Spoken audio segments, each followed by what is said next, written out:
Hey everyone, welcome back to the channel. They say life's a party, but what they don't tell you is sometimes the music stops, the lights come on, and you're left staring at a mess. That was me, standing amidst the wreckage of what I thought was a happy marriage. Our 10th anniversary bash was the epitome of perfection, a lavish affair where laughter flowed as freely as the champagne. My wife, Julia, was the belle of the ball, her smile as bright as the diamonds I'd gifted her. I was on top of the world, a self-made man who just clinched a deal that was the cherry on top of my already thriving business. Life was good, or so I thought. But soon after, things started to change. Julia, once the anchor of my hectic life, became distant. Her presence at home dwindled.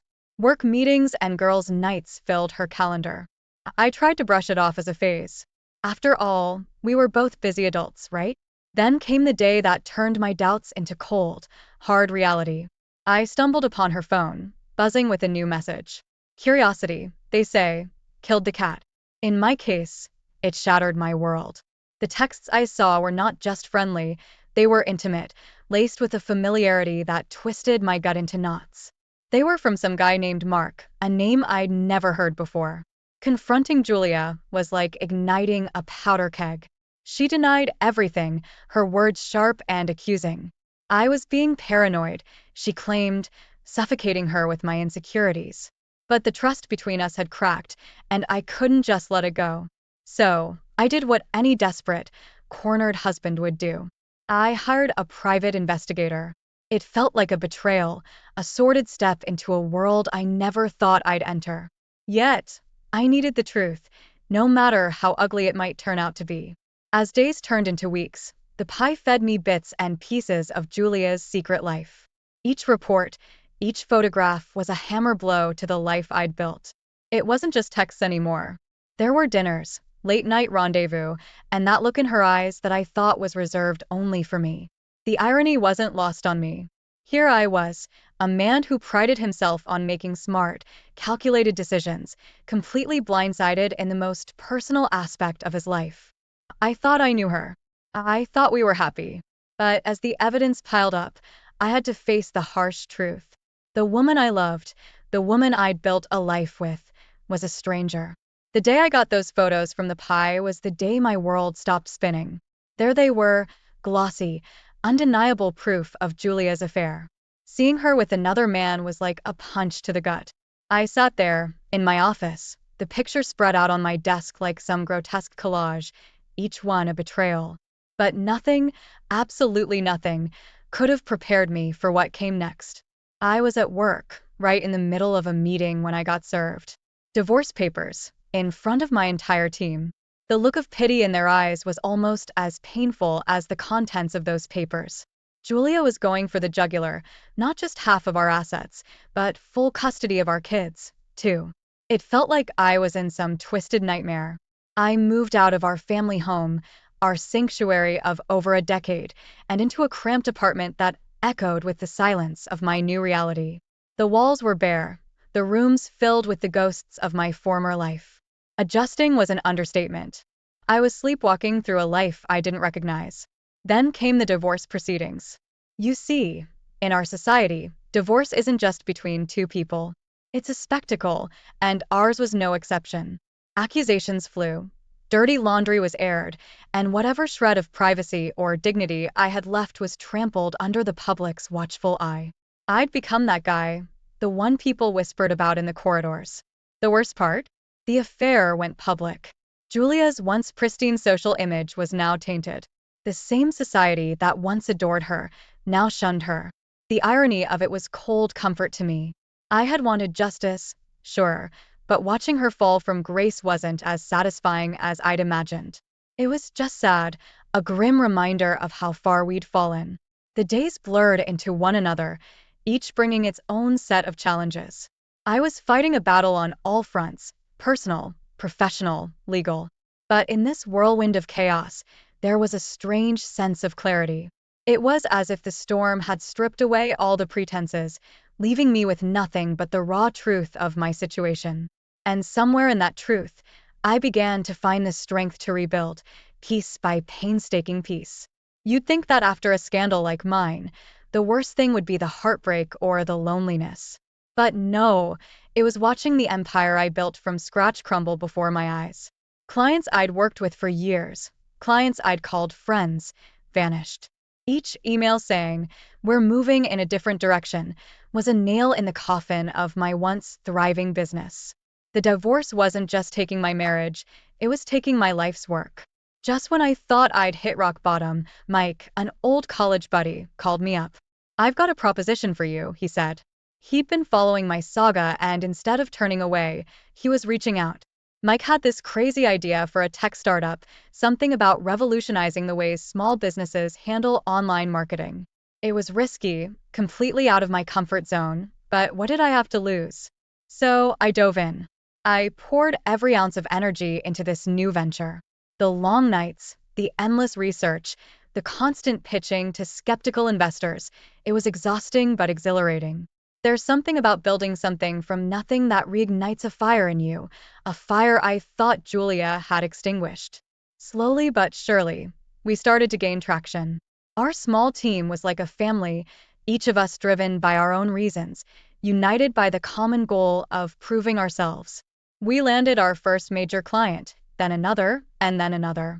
It was more than just a business succeeding, it was my comeback story. Meanwhile, karma was having its way with Julia. Her lover, the man she wrecked our family for, walked out on her, cited the scandal and her manipulative ways as his reasons. Part of me felt vindicated, sure, but another part, a part one didn't want to acknowledge, felt sorry for her. She was reaping what she'd sown, but the sight of someone you once loved hitting rock bottom is never pleasant. The success of the new venture was about more than just financial gain. It was a testament to resilience, a middle finger to every doubter, every whisper behind my back, every pitiful look I'd received in the past months. I wasn't just rebuilding my business, I was rebuilding myself. Sometimes, life gives you a second chance, but not in the way you expect. The day I won that court case over our shared vacation home, it wasn't just about the property. It was a symbol, a sign that maybe, just maybe, the tides were turning in my favor. It was a minor victory, but it felt like a watershed moment in the never-ending storm of my divorce. Around the same time, Julia's life seemed to be unraveling at the seams. Her financial woes were the talk of the town, quite the fall from grace for someone who once prided herself on her social status. Her so-called friends started distancing themselves, as if her misfortune was contagious. I won't lie, part of me felt a grim satisfaction seeing her get a taste of her own medicine. But life had more in store for me. My new business, which started as a desperate shot in the dark, landed a deal that was nothing short of a miracle. We secured a contract with one of the biggest names in the industry, catapulting us back into the limelight. From the ashes of my old life, I was rising, stronger and more determined than ever. Then, out of the blue, Julia reached out. She wanted to talk, to sort things out. Mistakes, misunderstandings, the words tasted bitter. I'd moved past the anger, but the scars were still there, raw and tender. I met her, yes, but the man she faced that day was no longer the one she left. I listened, more out of curiosity than anything else. Her pleas, once capable of swaying me, now fell on deaf ears. My focus was my children, my business, not the remnants of a love turned sour. It was a surreal experience, watching the woman who once held my heart now grasping at straws, trying to claw her way back into a life she'd willingly thrown away. But the bridges were burned, and I was not about to rebuild them for her to cross again. The fallout from her choices wasn't just legal or financial, it was social suicide. The same people who once flocked around her were now nowhere to be seen. She was left to face the consequences alone, ostracized from the world she once ruled. This chapter of my life wasn't just about winning or losing. It was about learning, growing, and accepting that some things, once broken, can never be put back together. It was a hard lesson, learned through tears and turmoil, but it was mine, and it had shaped me into who I was becoming.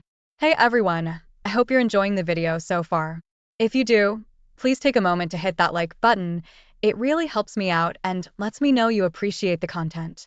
Also, if you haven't already, consider subscribing to the channel. Subscribing is a great way to stay updated with all the latest videos and to be part of our growing community. It's quick, it's free, and it ensures you won't miss out on any upcoming content. So go ahead, smash that like button and hit subscribe. Your support means a lot and keeps this channel going. Thanks for watching. There's something about hitting rock bottom. It strips away all the pretenses, all the noise, and leaves you with what's truly important. For me, that was my kids.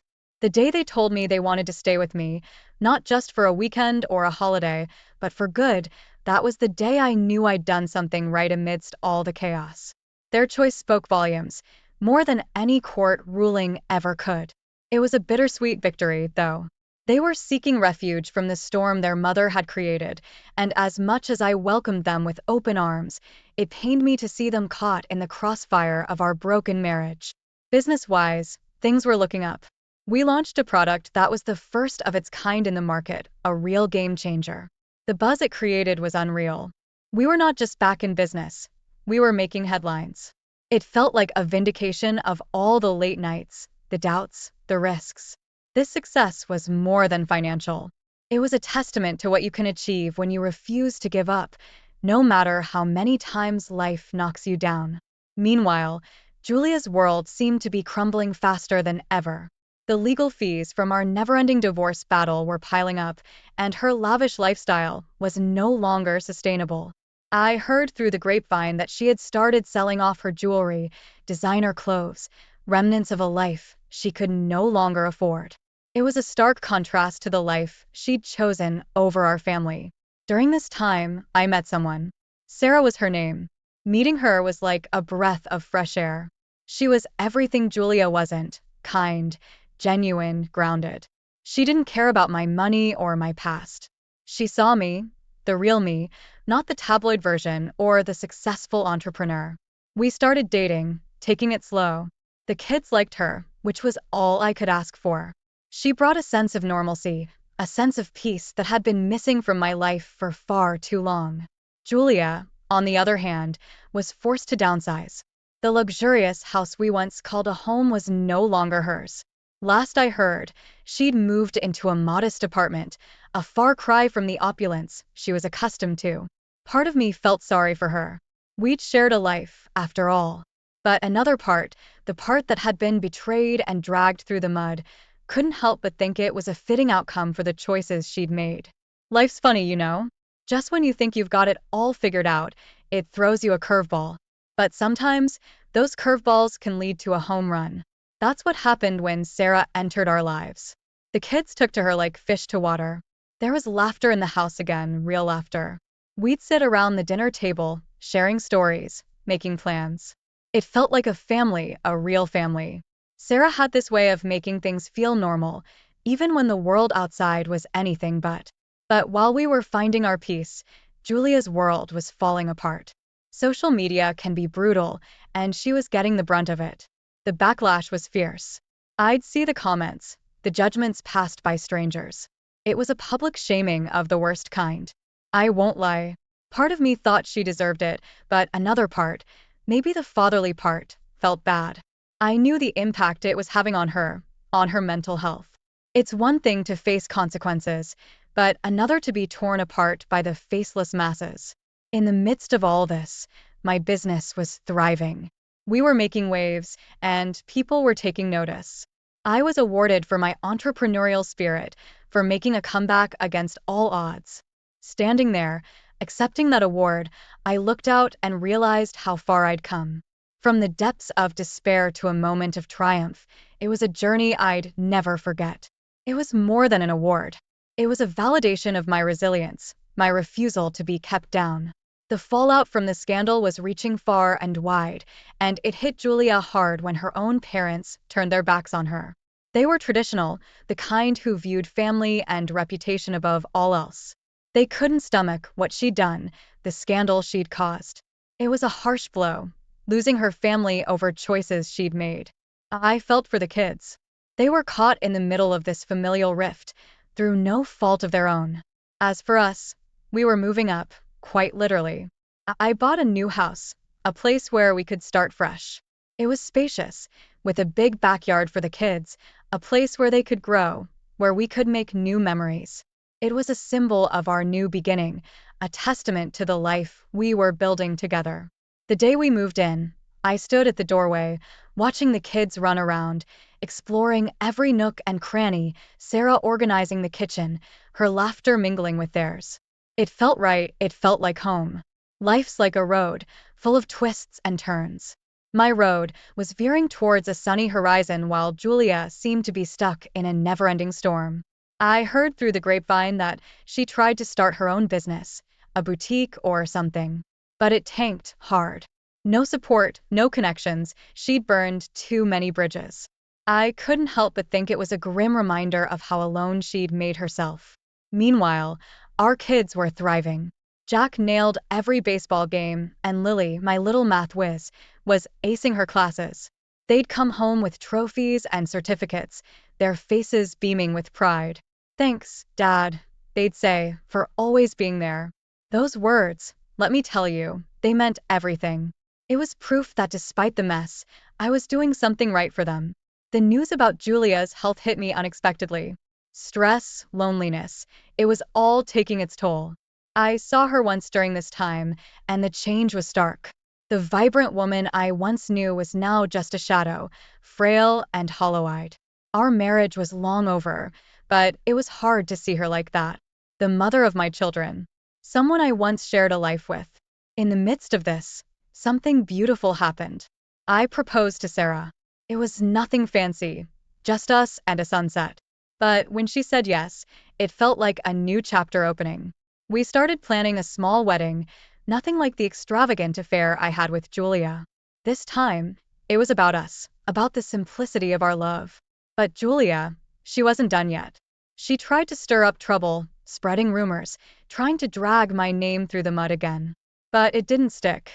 People had seen through her, and my reputation was stronger than ever, built on hard work and resilience. Her attempts fell flat, and I couldn't help but feel a sense of finality, like that chapter of my life was truly closing. Life's a journey of ups and downs, and I'd seen my fair share of both. But that day, the day Sarah and I got married, was definitely one of the UPS. It was a modest affair, just close friends and family, but it was perfect. The local media caught wind of it and gave us a little shout out. Positive stuff, eh? Local businessman finds love again, kind of story. It felt good, not gonna lie. The kids were beaming, Sarah was radiant, and me? I was probably the happiest guy on the planet. Meanwhile, Julia was on a different path. I heard from mutual friends that she was doing some soul searching, finally coming to grips with the havoc she'd wreaked. I guess solitude does that to you, makes you reflect on your life, your choices. I can't say I didn't feel a twinge of something. Not quite sympathy, but something close. We'd shared a life, after all. But that chapter was closed, and I had turned the page. Sarah and I went on our honeymoon, a cozy little getaway. We celebrated not just our marriage, but everything we'd overcome to be together. There were moments during those quiet evenings, watching the sunset, when I'd think about the roller coaster my life had been. From the depths of despair to finding love and happiness again, it was surreal. Sarah, with her unwavering support and love, had been my rock through it all. Back in town, Julia was reaching out to old friends, trying to mend fences. But it wasn't going well. Too many bridges had been burned, too many words had been said. It's tough, watching someone who was once a vital part of your world become an outcast. But we reap what we sow, and Julia was learning that the hard way. On the business front, things were booming. We were expanding internationally, breaking into markets I'd only dreamed of a few years back. It was a testament to the hard work and dedication of my team, and to the resilience we'd all shown. We were making waves, and it felt incredible to be leading the charge. It was one of those parent events, and Jack and Lily had to talk about their heroes. To my utter surprise, they both spoke about me, my struggles, my comeback, how I'd always been there for them. Their words, simple yet sincere, struck a chord in me. Amidst all the chaos, I'd managed to be a good dad, and that was worth more than any business success. Julia's descent continued. She was neck-deep in debt, struggling to keep a roof over her head. I heard she'd tried to start a business, write a book, anything to claw her way back. But nothing took off. The book, particularly, was a desperate move. A tell-all about our life, our marriage. But no publisher wanted to touch it. Maybe they saw it for what it was, a last-ditch effort to capitalize on a failed relationship. On my end, things were looking up. I decided to give back, to help others who'd hit rock bottom like I once had. I started a charity foundation focused on rebuilding lives, whether it was through financial aid, counseling, or simply giving a listening ear. It was my way of paying forward the second chance I'd been given. The highlight of this chapter of my life came unexpectedly. A major magazine got wind of my story, the downfall, the comeback, the new family, the charity work. They did a feature on me, calling it an inspiring tale of resilience and redemption. It was surreal, seeing my face on the cover, reading about my journey. I wasn't just a businessman anymore. I was a symbol of hope. As for Julia, she ended up alone. It was a harsh reality that she had to face, the consequences of her choices, the fallout of her actions. It was a sad end to a story that had started with so much promise.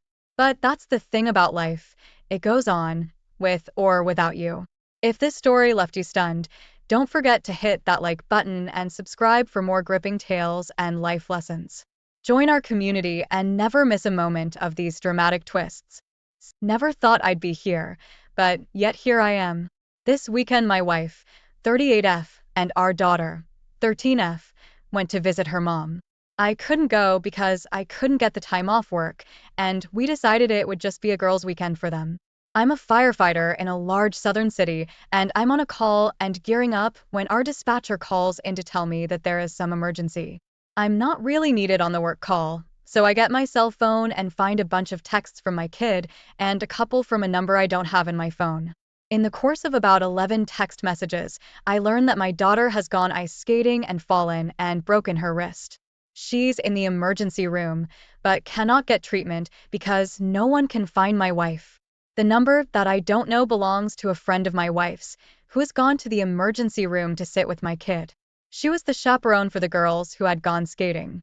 So I call this friend, and after a lot of hemming and hawing she admits that wifey has gone to dinner with some random guy. Well, we always leave our location shared with the family because of my job. And sure enough, I pull up an address and Google it, and it's a freaking hotel. This was 10 p.m., it's now almost 4 hours later, and she hasn't answered my texts, but she did finally call our kid. I have permission and insurance information, and she got a cast and a referral to see an orthopedist when she gets home.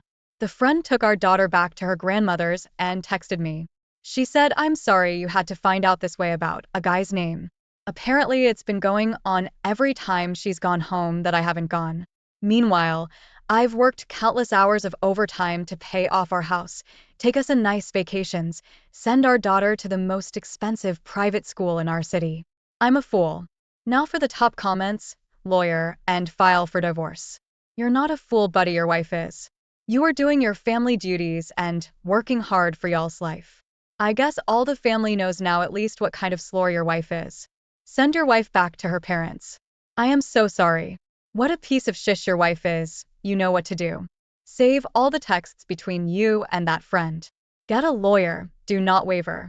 If your lawyer clears you, for sure, let as many people in your circle know so she doesn't control the narrative. Stay strong. She will try to win you back. If AP has a spouse, tell the spouse. Work on you and focus. Do not let her weasel back in. You can spend some time looking at so many stories in this sub. Look at the ones who reconciled and took them back. It doesn't change. Everybody thinks they are the exception or special. They're not. I'm so sorry for your situation. Your wife was disloyal to both your daughter and you. That's lower than low. See a divorce lawyer this week. Now for the first update. Spoke with a lawyer as many of you suggested. During that conversation, I realized that she doesn't really have a lot of access to money that is hers. Removed her as an authorized user of my credit cards.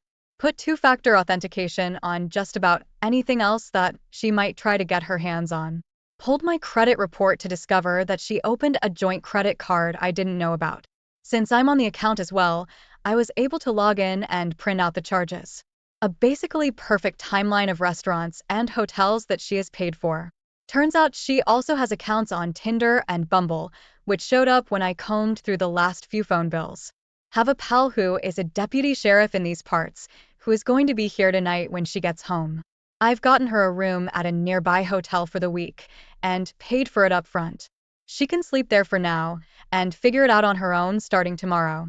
Daughter and I spoke and she knows what is up and is angry at mom. So next steps are to find someone for her to talk to. Thanks to my job I've got great insurance, so that is one less thing to worry about. Decided I am also going to come clean to her mother once wife and daughter are on the plane back here. Taking a couple of days off to deal with this. Thanks for the advice, everyone. I'll probably yank these posts down tonight or tomorrow, so if you have any other last-minute advice, now is the time. Now for the top comments. Holy shit, she opened a credit card in your name to pay for her affair.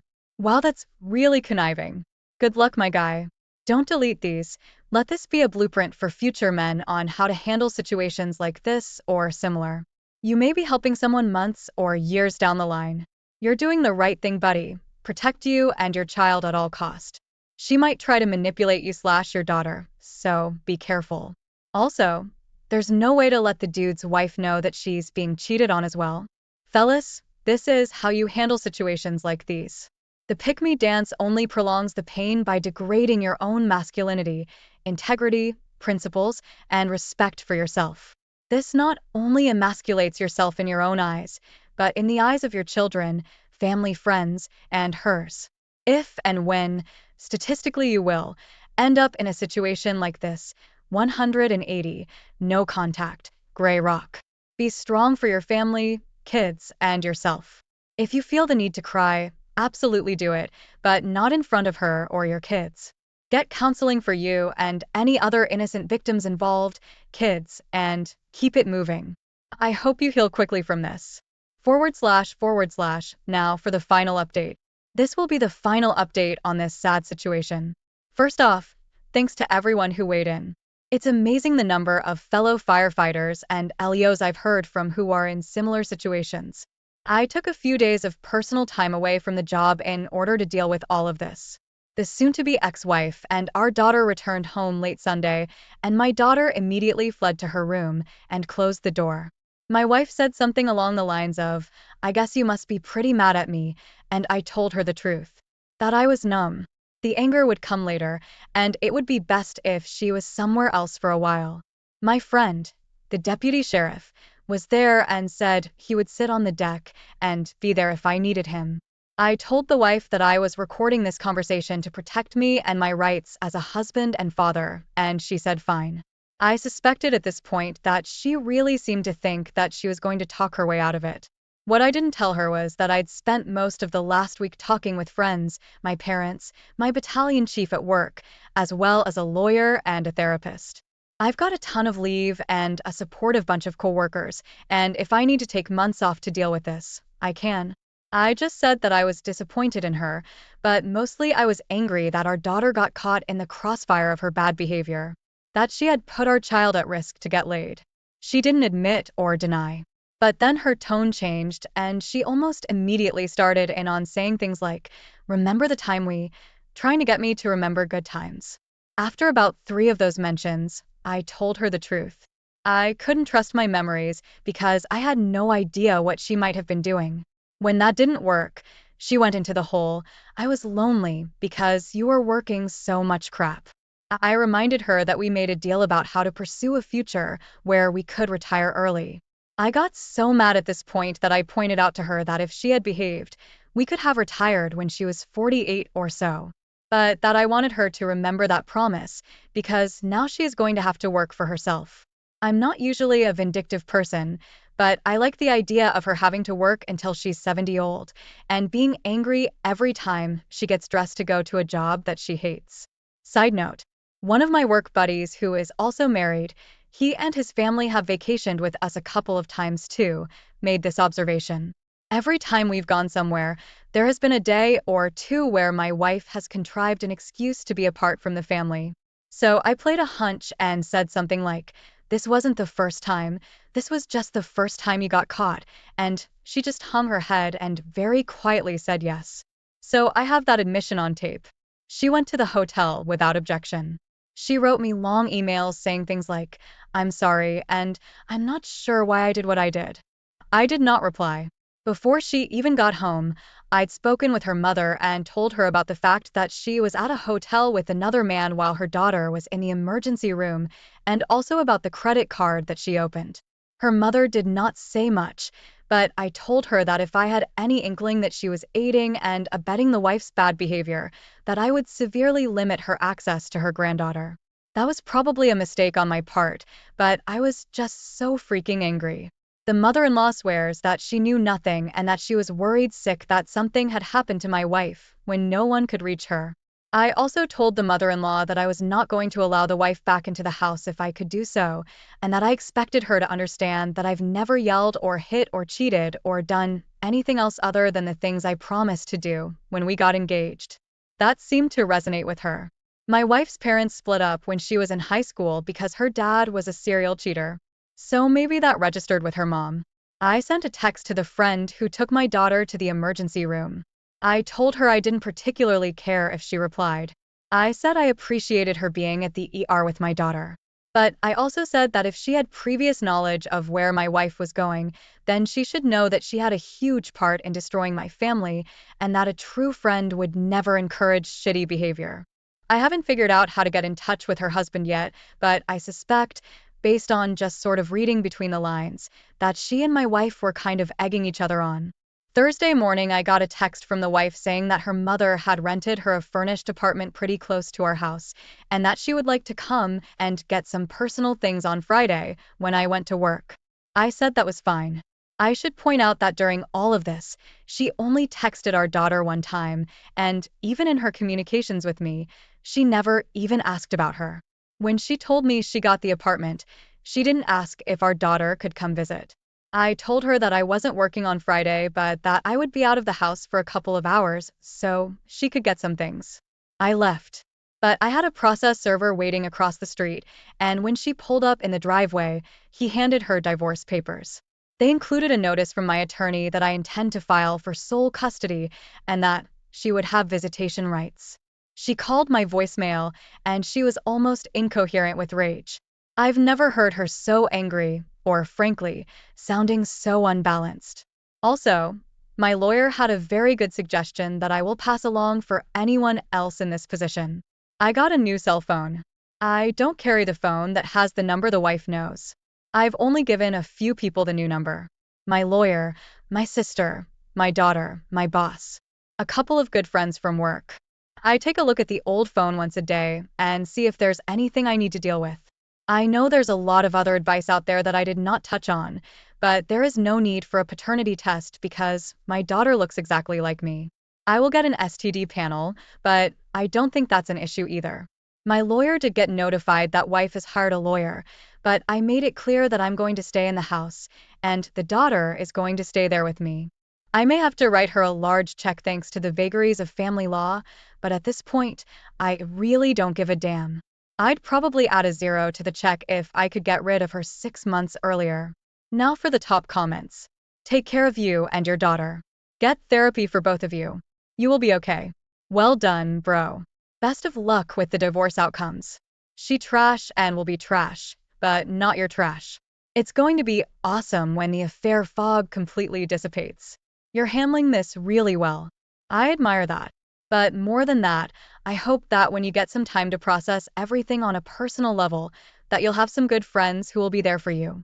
Don't hesitate to reach out to them or to avail yourself of professional resources if you start to get depressed. Good luck to you. Found out my wife of almost 6 years was planning on cheating. As the title says, I woke up this morning around 11 a.m. My wife said she was going to make breakfast.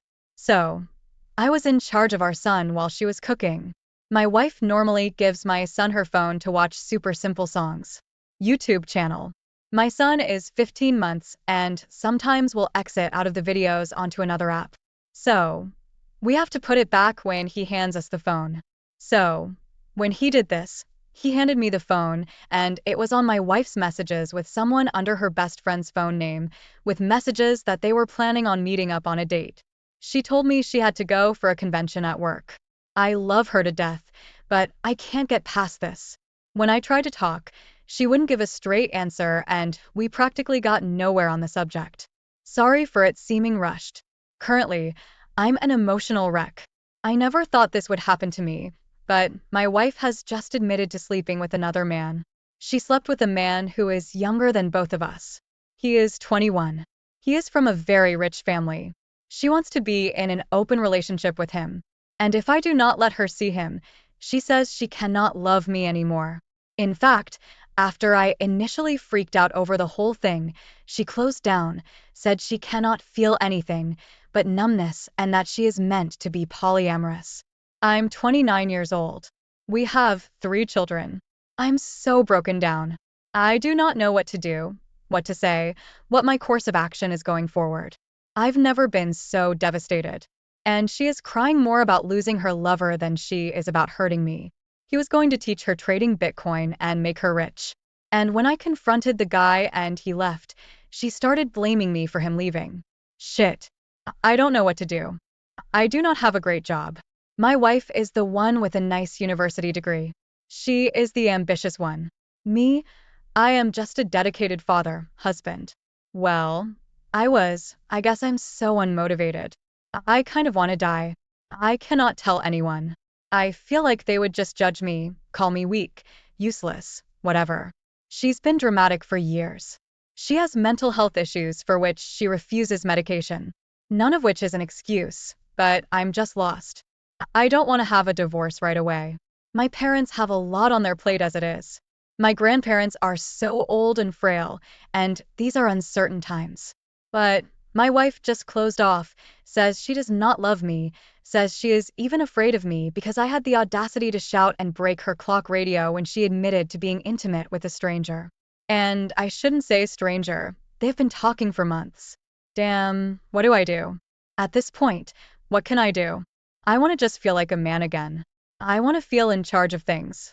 I want to feel like I matter, at all, even just a tiny bit, like someone worthy of respect, but years of handling her shit got me nowhere. And it's all gone, poof, until she admitted this to me 3 days ago today. I felt like we had something good in spite of our troubles, our struggles, being young and raising a family. I even thought drama was supposed to be part of things, a natural order of things, sort of situation. But it got more and more extreme. And now, I just kind of want to die or crawl in a ditch or run away from it all, which I cannot because I am broke and I have kids who need me. I have never been a guy lacking in confidence. I am not bad looking. I am not a cheater or a bad guy. I provide, do what needs to be done. Sure, I have my weaknesses, but shit, I've worshipped the floor this woman walks on for as long as I can remember. And right now, I feel like dog shit. All my confidence, my ability to believe in myself, it just went out the window. She even got the guy to come to our home so I could talk to him. He's not a good-looking guy. He's cocky. He's into some sort of enlightenment stuff, which my wife is into as well. There are fans of a certain Indian guru and try to find freedom from all attachment, which I suppose includes me. TLDR, my wife cheated on me, says she does not love me, but neither of us want or can't afford a divorce right now. I have no one to tell. I have nothing, no plan of action, and I feel at my lowest point ever. Please help me out a bit, if you can. I caught my wife being unfaithful a couple of years ago. So, I'm going to try and explain the best I can in hopes to get advice. I'm 30 and my wife is 31. A little backstory first. I met my wife in high school and we got together and we're happy. We've been together for 14 years and have been married for 12 years. After we got married, we had 3 beautiful children, 2 daughters and a son. A couple of years ago, I started noticing that my wife got pretty distant and acting weird. Before this, I had some bedroom kinks while we were intimate. She became distant and acting weird. And I knew this because we've been together so long. Anyways, one night while she was sleeping, I had this itching feeling to take her phone. So I did. I checked messages, nothing. And then I checked Facebook Messenger, and this is where my heart sank to my stomach. I found conversations with her friend about a guy who I will call Jack. She would talk about how I was in the bedroom and all my secrets. I feel as though whatever goes in the bedroom should stay there. Well, apparently she took a fantasy I had and decided to act on it in real life behind my back. This went on for months. And at some point she met up with Jack. Her friend was disapproving of it, by the way. So, I wake her up, mind you that it was maybe 3 a.m. to confront her. And she said nothing other than, sorry, I couldn't get it all out of her at once. But she admitted that she'd met up with Jack once, but I find that hard to believe. Anyways, I tell her that she needs to block Jack. And she did. I was all over the place as my emotions got the best of me. I said, go ahead and continue as you would normally. And she didn't hesitate to re-add him as a friend. I got mad at this. She said that he's a good friend and she didn't want to lose him. So, days passed and I decided to try to make it work. If she tells me everything, which she told me a lot, but to this day, I feel as though she's held back on the details. I guess the question I have, or what do I do? I feel that more happened as this went on for months. If you fast forward to now, she is back to being cold towards me and yells every day that I come back and it's eating away at my soul. Did she tell me everything before? Did she cheat more than that? Am I stupid for believing her? Is it possible that I should be worried? Some of the kids aren't mine. And is she doing it again? Thanks, Reddit. I know I'm all over the place, but this bothers me to no end, lol.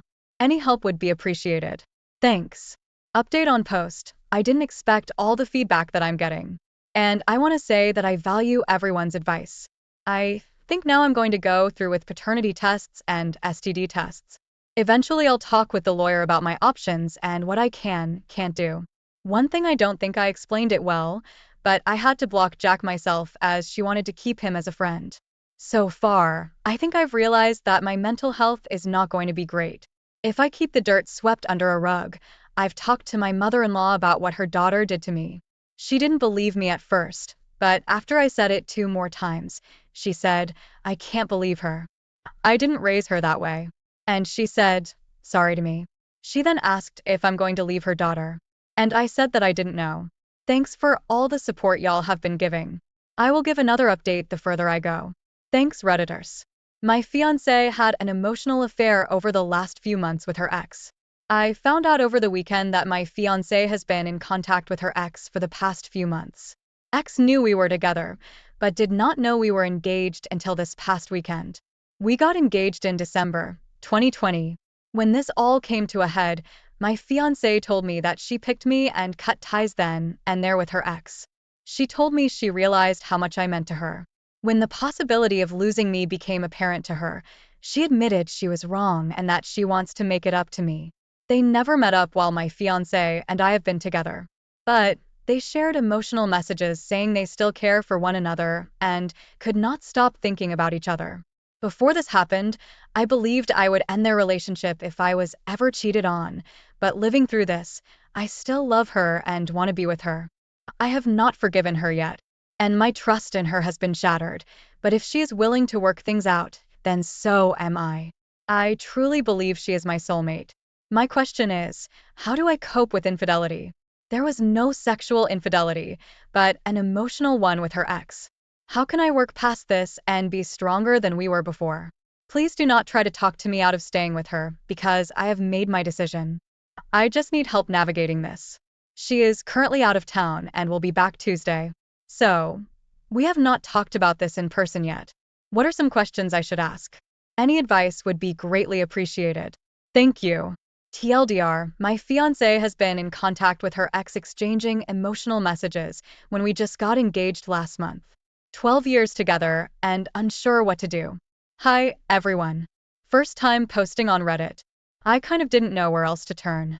And I just wanted to tell my story, maybe see if there was any thoughts from the community while I was at it. This is a bit wordy, so I apologize in advance. My partner, 27 female and I, 28 male, met in high school and have been together for 12 plus years. We've been engaged for about 3 years and we're due to get married in 2020, which didn't happen. Thanks, COVID. We relocated from Australia to the UK at the very end of 2019 to follow my partner's career.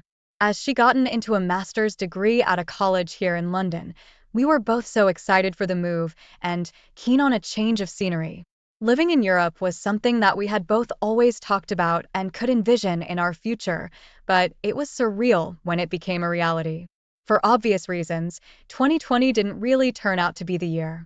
We'd hoped. I landed a job in December 2019 and was forced to work from home from March 2020. My partner's college shut their doors, and she moved to online teaching for the foreseeable future. All of our travel plans were canceled one by one. And eventually we had to cancel our wedding plans. Fast forward to December 1st. My partner had been out with some of her friends from college the night previous and didn't come home. She told me she left her keys here and didn't want to make the trek home. So, she would stay at a friend's place. I was fine with this. We're both very easygoing and we always allowed each other the freedom to do stuff with or without each other. I always felt a deep sense of trust in our relationship, and I was never the possessive or jealous type to begin with. She came home on the first and said we needed to talk. We sat down in our room, and she told me that she had slept with one of her friends from college and stayed at his place overnight. I was completely shell-shocked, numb, confused, and in a complete state of disbelief. We decided it would be good for her to stay with a friend while we let the dust settle and work on our own feelings. This is where things become tricky. She effectively ran out of couches to surf in about 3 weeks, which meant that she would have to come home. Being a student paying international fees here in the UK and on her current visa, she's not able to work enough hours to support herself. So, the only option was for her to move back in and for us to work on things while living under the same roof, sparing you the details. I'll just say that after a very rocky period, the Christmas holiday that we spent together started to feel normal again. We had many long discussions about how we ended up in this position and what may have contributed to a breakdown in our relationship and communication. After a brief reprieve, as the end of the holidays approached, we started having more serious conversations. One thing I mentioned before, she slept with a friend of hers from her cohort at college. It turns out that this person is someone that she will be constantly seeing as their cohort is extremely small and they have the same classes. Without giving too much away, my partner is studying in an arts theater line of work. And this person is someone she will need to work with very closely in the coming 3 years. Someone that she might even get a cast in a romantic role with, or at least likely to be on stage in close rehearsal with very regularly. She has reassured me that it was a one-time mistake and that their relationship would be purely professional from now on, no more friendship. They are due to start rehearsal for a scene that the college is putting on from this week, and the thought of them talking, laughing, or being friendly makes my stomach churn. Every time I think of them being in contact, I am overwhelmed by a wave of sadness, worry, insecurity, and fear about what it means. Each time I'm reminded of the infidelity, which is almost daily now that she's back there, all of the feelings of pain from when it first happened are thrown back to the front of my mind. I want to work on our relationship and make things better, but I feel like I relive the pain of her infidelity every single day by knowing she's talking to the person she slept with. She's also been incredibly remorseful, sorry, and has expressed a regret and desire to mend our relationship. Does the pain go away? Am I just prolonging the inevitable and torturing myself unnecessarily? Any thoughts, help, or advice would be greatly appreciated. Thank you all for taking the time to listen to today's story. Please like and subscribe if you haven't already. Take care and hey everyone, welcome back to the channel. My wife Annette is 47 and me, I am 48.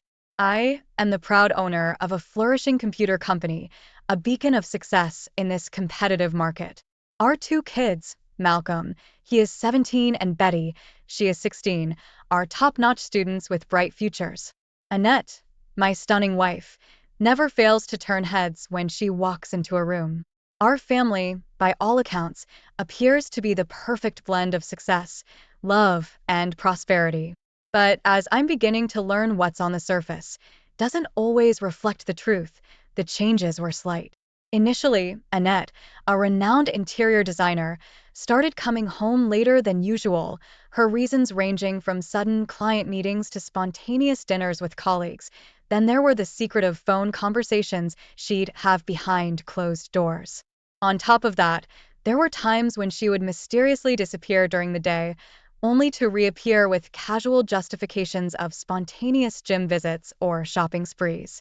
An unsettling sensation began to creep into my mind, suggesting that these pieces didn't fit together as neatly as she portrayed. I often turned to Jack, a stalwart friend from my college days, and now a successful attorney during our regular catch-ups at a local bar. As my worries grew and my suspicions became more frequent, Jack became a sounding board for my concerns. He argued that it was likely just stress from Annette's work or our shared parental responsibilities. I learned to trust his rational explanations, but the nagging doubt persisted, refusing to be ignored. Fast forward a few weeks, the changes in Annette's behavior grow more conspicuous. There's a notable increase in late-night work sessions and the proliferation of whispered phone calls, all causing my initial suspicion to blossom into full-blown concern. My trust begins to waver big time as I am plagued by restless nights and questions that refuse to be silenced. With my suspicions growing, I resort to recording these instances in a private journal. This diary of mistrust lists the dates, the time she arrived home, the frequent yet vague excuses, and the countless calls she took out of my earshot. It becomes a cold testament to my mounting apprehension. The numbers stark on the pages don't lie, and the frequency of these odd instances strengthens the case of my suspicions. After much deliberation, I confront Annette one evening when the kids are away spending a weekend with some friends. I'm careful with my words, pointing out the changes in our schedule, the secretive phone calls, and the unexplained absences. She laughs it off, saying I'm overthinking and that it's just the demands of her job. She assures me that I'm imagining things, blaming it on my work-related stress, and subtly suggesting I might be paranoid. Her casual dismissal stings, but it's the ease with which she lies that alarms me the most. She wraps up the conversation with a swift kiss on my cheek, leaving me alone with my thoughts and the persisting question, am I paranoid or is she really hiding something? One afternoon, I called Jack over to my office away from the chaos of family life. I spill out my doubts, my fears, and my findings from the journal. After Jack listens to me, he then says, have you considered hiring a private investigator? The suggestion, though unexpected, isn't dismissed. Jack argues it might be the best way to put my doubts to rest once and for all. After a long moment of contemplation, I realize that I have reached a juncture where this feels like a viable option. It might give me solid answers and, with any luck, put an end to the suspicion corroding my peace of mind. After Jack leaves my office, I immediately do some research on private investigators and make an appointment.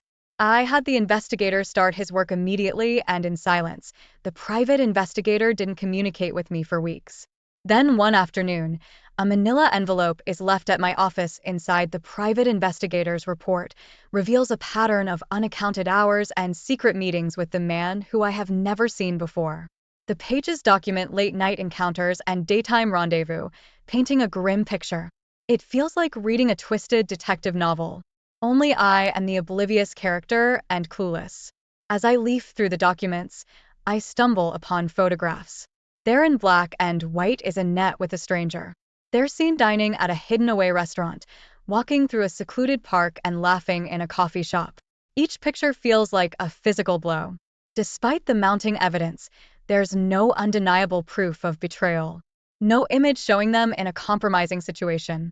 The line between friendship and something more seems blurred, casting an even darker shadow of uncertainty. I called Jack. The photo spread across my desk. His voice resonates with concern. When I tell him about the investigator's report, he urges me to hold on, to not jump to conclusions.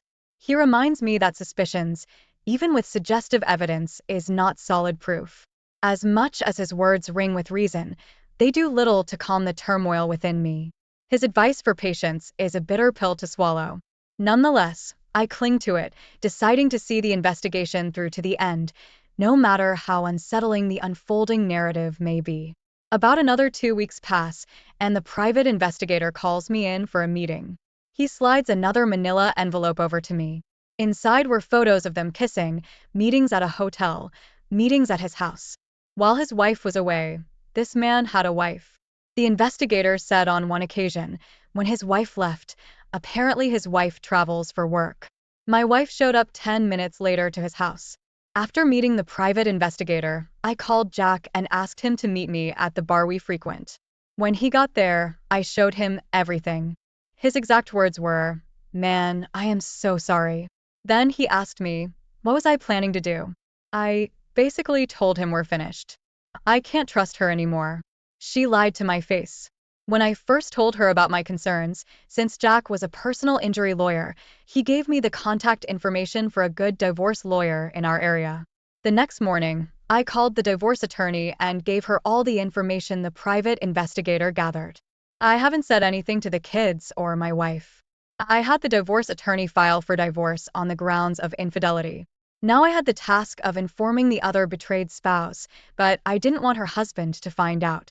I didn't know where she worked or what her travel schedule was. In the meantime, I started cleaning up my finances. My wife has access to 3 of my credit cards.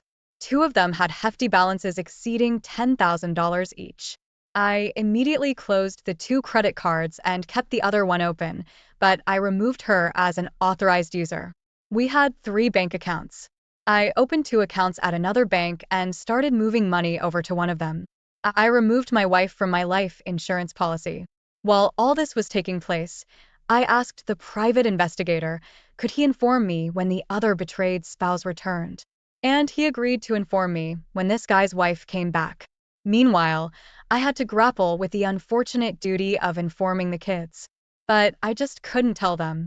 I didn't have the guts to. In a strange turn of events, my wife had to take a business trip that was going to last a few days.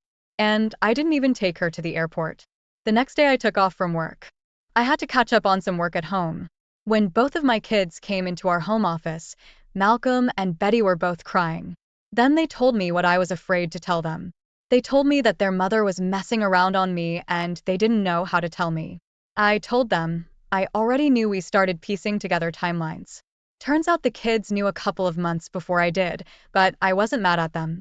I would imagine it would be tough to tell someone news like that. Well, fast forward a few days and my wife gets back. When she gets home, all her stuff is packed. Copies of all the information that private investigator compiled is sitting on top of her stuff. I immediately told her it's best you leave as soon as you can. This woman pulled out her phone and made a call. Within an hour, she was gone with all of her clothes and other belongings.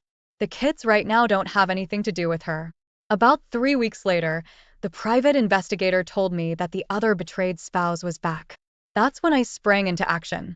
I went and made copies of everything the private investigator compiled. I went to the address that he gave me, waited about an hour. When I saw the opportunity, I ran up to the door, rang the doorbell. When she answered, all I said was, "This is for you," and left fast forward. A few days, I get a call from my attorney and he tells me that my wife was served with the divorce papers at her job. 6 weeks later, the divorce hearing was upon us. My soon-to-be ex-wife didn't look like the same woman a month ago. She didn't even look at me at the divorce hearing.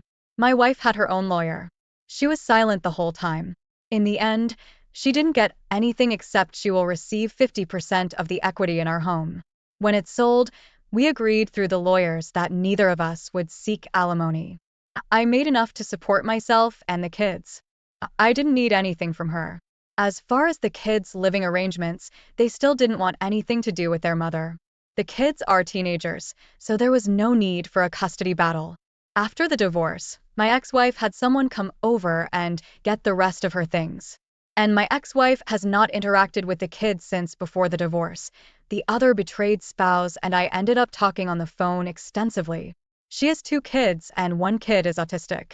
She has also filed for divorce and kicked her husband out of the house. She also told me that her husband has stopped seeing my ex-wife. My kids and I will be fine, but I told the kids, even though their mom and I are not together, try not to hold a grudge forever. Both of my kids said they don't know if they can forgive their mom. Well, No time soon anyway. My wife of 26 years was caught cheating by my son's drone. It was a beautiful day in the neighborhood. The sun shone its brightest and birds chirped their sweetest songs. I had told my son to fly his drone over our house because he wanted to take pictures of it from above. Maybe do some cool flips or something for fun on Easter Sunday afternoon. What he saw instead would change my life in a flash and forever. But this is how it all started. I had just got back from being away in Southern California on a business trip, more like a company project that needed to be complete before returning home. But before I left, I bought my son a drone as a surprise gift. I told him to have fun and to be careful with it. A few days go by and my son is sending pictures while I am away, showing off the pictures he is taking with the drone and telling me how much he loves what the drone can do. Surprisingly, he got some real nice shots and can get pretty close shots. Few more days go by and one day my son calls me and says he's going to go to his friend's house that's just down the street and hang out and play some video games. He said he already asked his mother, could he go? And she said he could. He mentioned that it was going to show his friend the new drone and show him what it can do. As the days go by, my son is sending me pictures of what shots he took while he was at his friend's house. I was so excited to see the pictures. And I noticed right away that one of them he took while him and his friend were walking the neighborhood, but it wasn't just any shot. It looked like my son's drone caught an alligator snatching a bird while the bird was looking for fish. I tell my son in a text to be careful with the drone being so close to the water. He said he wasn't that close. He zoomed in a little, but didn't realize the drone caught his shot like that. I get back from my work project and I'm expecting to see my son's friend at the house when I get home. But no one was home. About a half hour later, my son and wife come in the door and I greet them both. My wife looks like she just finished running a marathon and my son was carrying the drone. I look at him and ask, where's your friend? He had to go home early. My son said, with an innocent face that made me think he was telling the truth, but still didn't believe him. My son said, after they were playing around in the neighborhood, they went to a football game. I did not call him out on it, just went to the kitchen to get some dinner. The next day I come home from work and my son's friend is there again, playing video games with him. I greet them both and ask, what are you guys up to? They said they were watching TV, but then got distracted by a science documentary that was on about drones. My son then asked me, could he and his friend go to the park and play with a drone? I said, sure, make sure you keep your phone on you, just in case I need to check on you. A few hours go by and my son walks through the door and I asked, did he have fun at the park? He said, yes, but he wanted to show me something. I looked up at him and said, did he get some cool drone shots? He said no, and then tears started rolling down his face. He said he and his friend were playing with the drone. When they saw a woman sitting on a bench that looked like my wife, they zoomed in to see if it was her, but then she got up and walked away.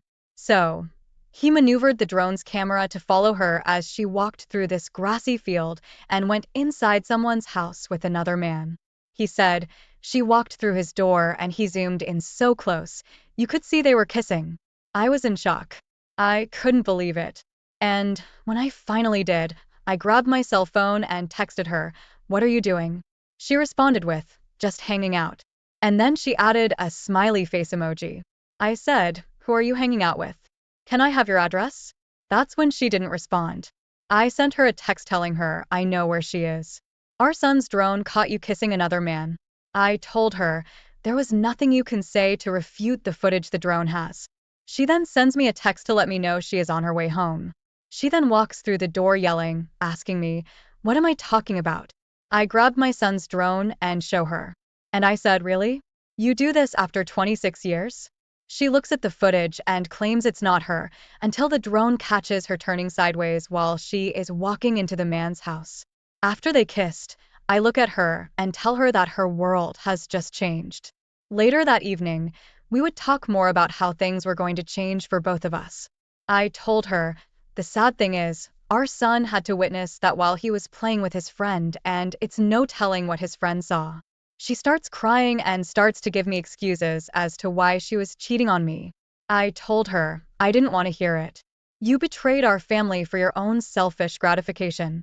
I then said, if you are going to cheat, why do it so close to home? She could not give me an answer. I then told her she needs to leave. She looks at me and begs me not to throw her out. I said, apparently from the drone footage, you have somewhere to go. I told her you broke my heart into a million pieces, and I don't think I can come back from this. You just destroyed everything we worked so hard for in one moment, and all because you wanted some excitement outside of your marriage. I'm not going to let you come back into our home again. At least not to live. You need to find somewhere else to live. She asked if I was kicking her out of our house. And I said, yes, if you can't respect me enough not to do this to me, then why should we share a roof? I told her she could visit from time to time, but there's no way in hell that she would be living here again with our son. Then my wife left for good. The next day, when I came home from work, all of her stuff was gone. She had put it into storage because we both own property together. The next day, I reached out to a family friend and told him what happened. He was in absolute shock and asked what I was going to do. I told him, our marriage is over. I can't get over the fact that she cheated on me so close to home. As the days go by, my wife calls me and wants to make arrangements to get some of her things. I told her she can come by when I am home after work. She then informs me she is going to hire a lawyer to fight for the house. The only thing I said was, okay, her name is not on the house. And the only thing that worries me is that we have been married for so long. I don't want to give her a dime while she is sleeping with this guy. The next day, my wife comes over to pick up some of her things. And I have a few last words with her. I told her I am kind of glad she is leaving because since she is cheating on me and now trying to take my house before we even get divorced. I have no respect for her, but I told her the lawyers will work it out. I told her to hurry up and get her things so she can leave. The next day, while at work, one of my coworkers came up to ask, is it true that my wife and I are getting a divorce? I told her, yes, it's true. She wanted to know what happened, but I told her that I didn't want to discuss it right now. She understood and said, if I needed someone to talk to, she was there to listen. I don't know how she found out, but I didn't care at the moment. The whole ordeal has taken a toll on me. I have to find the strength to make the call to an attorney to get this process started. I am not sure how long it will take to get the divorce finalized. I just hope it's quick. I don't want to be married to her anymore. I wasted 26 years, and I don't even know if this is the first time. If it wasn't for my son's drone, I would have never found out my wife's betrayal. Never. I never even fathomed she was cheating, didn't even cross my mind. That's why this is so heartbreaking. How did I miss the signs? There is no telling what she has done while out on her own or who all she's been seeing during those times when we were not together.